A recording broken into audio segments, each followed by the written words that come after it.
चर्चा का विषय है कि सप्लीमेंट्री रिजल्ट की लड़ाई, सिंगल बेंच से डबल बेंच अभ्यर्थी की मिली हार और सरकार को मिली जीत। क्यों जाना जरूरी है supreme court?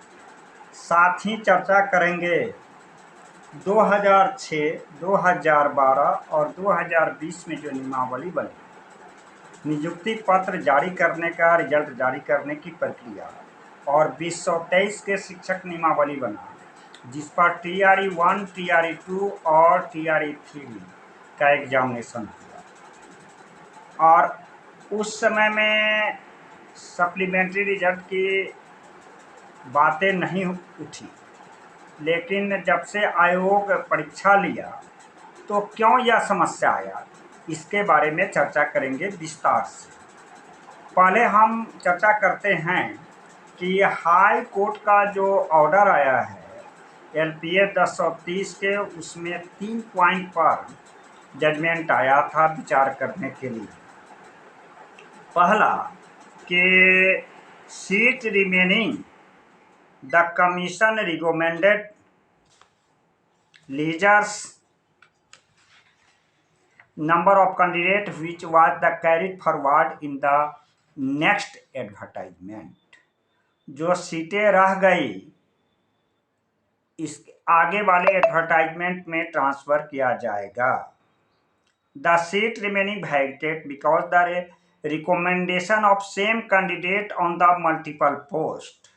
Supplementary multiple result निकलने के कारण सीटें खाली रह गई थी, और the seat remaining vacant because the recommendation of eligible candidate carry forward in the next advertisement.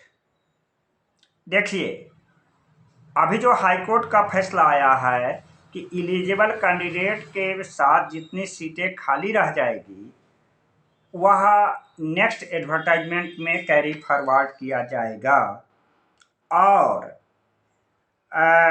Seat जो मल्टीपल वैकेंसी के कारण जो सीट खाली हुई है, जिस पर 467 कैंडिडेट का रिजल्ट पब्लिश हुआ था, यह हाईकोर्ट का ऑर्डर है। अब यह क्या अंतर है 2006 के शिक्षक नियमावली में, 2012 के शिक्षक नियमावली में, और 2020 में भी नियमावली बना था, लेकिन इस नियमावली पर बहाली की प्रक्रिया संपन्न नहीं हुई। अर्थात 2020 के नियमावली पर कोई भी बहाली प्रक्रिया कंप्लीट नहीं हुई। 2023 में शिक्षक नियमावली बना।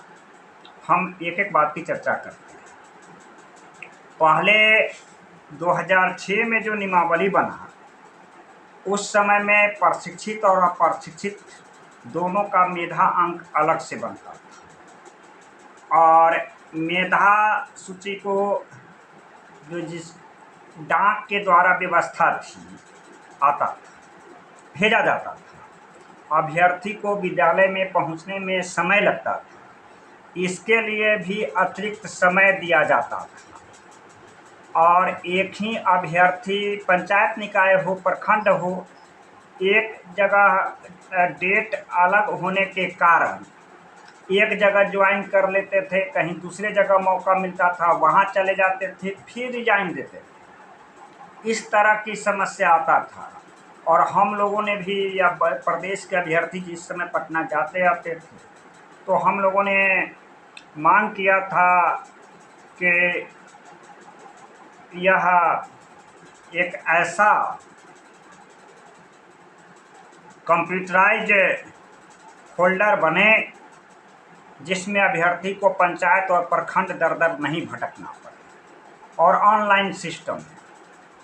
रंजीत सर उस समय निदेशक थे, हम लोगों के बीच में यह पहल किए और बतलाए कि इससे इस समस्या का दूर किया जाएगा।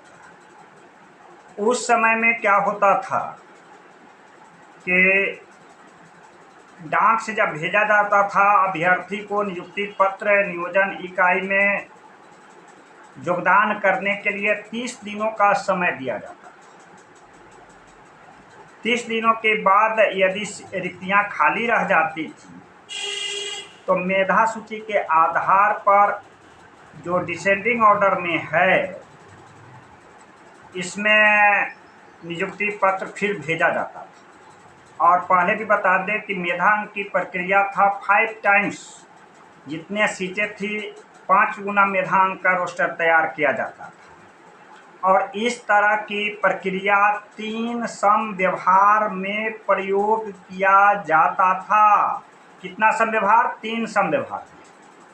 3 बार इस तरह की प्रक्रिया की जाती थी। और एक नियमावली तो ऐसा आया कि चौथा सम व्यवहार में भी 10 टाइम्स मेधा अंक बना करके शिक्षा विभाग के 2006 की शिक्षक नियमावली बनी, 2012 में शिक्षक नियमावली और 2020 में भी नियमावली बना है। नियुक्ति पत्र वितरण में अभ्यर्थियों को समय के साथ समस्या को देखते हुए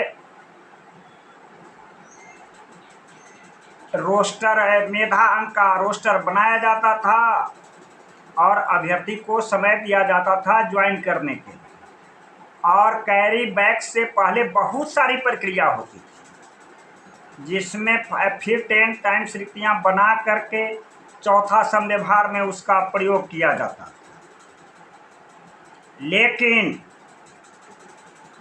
और इसके बाद ही नहीं, अगर कोई नियोजन इकाई अगर सही से इस प्रक्रिया को नियुक्ति पत्र वितरण में अगर धांधली करता था तो आरटी एक्ट 2009 के संवैधानिक दायित्व का उल्लंघन माना जाता था और दोषी पदाधिकारी और पंचायत प्रतिनिधि के पंचायती राज अधिनियम 2006 के अनुरूप कार्रवाई का भी प्रावधान था।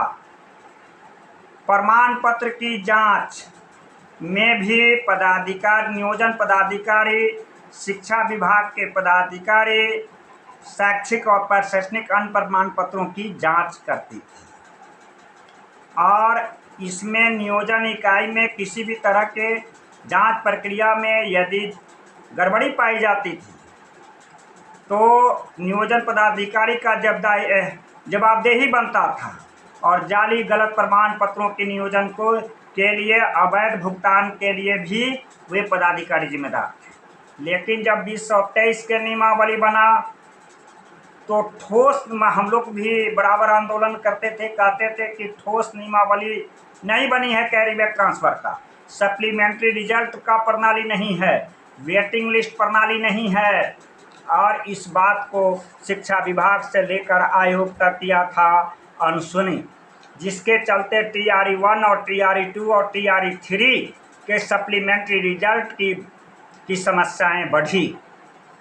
सवाल यह होता है कि सुप्रीम कोर्ट में जाने के बाद जो 2023 की नियमावली बनी है उसमें अपीयरिंग कैंडिडेट सीटेड और DLED को पर्सनल रिस्पॉन्सिबिलिटी के आधार पर यह कहा गया कि आयोग जिस समय रिजल्ट प्रकाशन करेगा, नियुक्ति पत्र बांटेगा, उस समय तक आपकी सर्टिफिकेट अवेलेबल नहीं होगा तो अमान्य किया जाएगा। अब 2 तरह का पत्र मिलता, औपबंधिक नियुक्ति पत्र मिलने से पूर्व क्यों नहीं सर्टिफिकेट की जांच की गई, पर्सनल रिस्पॉन्सिबिलिटी का उपयोग क्यों किया गया नियमावली में, और इन तमाम कारणों के कारण जो 467 रिजल्ट दे करके शिक्षा विभाग और आयोग अपने कार्य को निर्वहन किया और हाई कोर्ट के डबल बेंच से भी उसकी जीत मिली। अभ्यर्थी को निराशा। तो सबसे पहली बात है कि सुप्रीम कोर्ट में इन तमाम बिंदुओं को चर्चा करना होगा कि सप्लीमेंट्री रिजल्ट बिहार की शिक्षक नियमावली त्रुटिपूर्ण है और मल्टीपल वैकेंसी को कैसे प्रिवेंशन किया जाएगा, जो एलिजिबल्स है और एलिजिबल्स के तथ्य को उजागर किया जाएगा कि जितने भी एलिजिबिलिटी के कारण सीट रिक्तियां हुई है, चूंकि सुप्रीम कोर्ट का पहले भी फैसला आया था, इसकी बात को दिखाना पड़ेगा कि बहाली प्रक्रिया, जैसे आप जानते हैं कि बिहार शिक्षक बहाली TRE 1 में 1,70,000 वैकेंसी में 67,000 रिजल्ट का प्रकाशन हुआ और 60-61 हज़ार की शिक्षकों की बहाली हुई और 4600 सप्लीमेंट्री रिजल्ट, 4600 सप्लीमेंट्री रिजल्ट में मात्र 467 का रिजल्ट। तो यह त्रुटिपूर्ण शिक्षक नियमावली बना हुआ है और सप्लीमेंट्री रिजल्ट की व्यवस्था में है। आपको आयोग की यह जिम्मेदारी बनती थी, शिक्षा विभाग की जिम्मेदारी बनती थी कि औपबंधिक नियुक्ति पत्र में जो भी एलिजिबल्स है और सर्टिफिकेट में भी फर्जीवाड़ा हुआ है और जिनकी कमी रह गई थी नियुक्ति पत्र में लेने के समय और जो है औपबंधिक जांच के समय भी, उस सारे सीट का क्यों उसी फेज में बहाली कर दी। और यह सुप्रीम हाई कोर्ट जो माना है डबल, मैं न्यायालय के विरुद्ध या न्यायालय की बात नहीं करता हूँ, जो कंपेयर कर रहा हूँ 2006 और 2012 और 2020 की नियमावली बना और विभिन्न तरह से प्रशिक्षण और शिक्षण प्राप्त अभ्यर्थी कार्यरत हैं अभी तक। तो इस दोनों में मूल अंतर है। मूल अंतर क्या है कि हमारा जो आयोग के एजेंसी के द्वारा परीक्षा का परिणाम नियमावली में बना और उसके आधार पर परीक्षा लेती है, लेकिन सप्लीमेंट्री रिजल्ट की नियुक्ति पत्र में 100% कैसे बहाली हो, इसके लिए कैसे सुनिश्चित होगा, यह नियमावली का अभाव है। हमारी लड़ाई सुप्रीम कोर्ट में उन तमाम प्रदेश के अभ्यर्थियों के द्वारा संचालित होनी चाहिए जो सप्लीमेंट्री रिजल्ट की वाट जोड़ है, जिनकी ज़रूरत है। इस संदर्भ में यही कहना है कि शिक्षा विभाग आयोग के एजेंसी के द्वारा परीक्षा विभिन्न फेजों में कराई है और जो एलिजिबल्स है किसी भी कारण से अभी डाटा सरकार के पास है, आयोग के पास है, रिक्तियां जो बची हुई है, सुप्रीम कोर्ट के फैसला को मानते हुए हम मिनिमम बहाली का प्रयास आयोग जो किया वह अभ्यर्थी के पक्ष में नहीं था और ना सरकार की मानसिकता थी कि 100% बहाली कैसे सिक्योर्ड होगा। इसके लिए हमें समझाना पड़ेगा बिहार के शिक्षा मंत्री को कि सप्लीमेंट्री रिजल्ट और वेटिंग लिस्ट प्रणाली के सिस्टम में अंतर है, पहले का थीम और आज के थीम में, और सरकार करे इसकी समुचित व्यवस्था। शिक्षा जगत से जुड़ी हुई शिक्षक के समस्याओं के जितने भी जनप्रतिनिधि हैं, 4-5 MLC ऐसे हैं जो शिक्षक की आवाज़ को उठाते हैं, उनके समक्ष भी अपनी बात को रखने का प्रयास करें कि पहले की शिक्षक नियमावली में कैसे नियुक्ति पत्र का वितरण होता था, जो सीटें खाली रह जाती थी उसको कैसे फुलफिल किया जाता था, और आज भिन्न क्यों है। आयोग अपना मिनटों का काम सेकंडों में कैसे करती है नियुक्ति पत्र का वितरण करके, यह डिफरिंग क्यों हुआ, किस परिस्थिति में हुआ, इसकी पर्दाफाश आप हिम्मत मत हारिए। सिंगल बेंच में गए थे, डबल बेंच में गए, सुप्रीम कोर्ट भी जाना चाहिए अभ्यर्थी।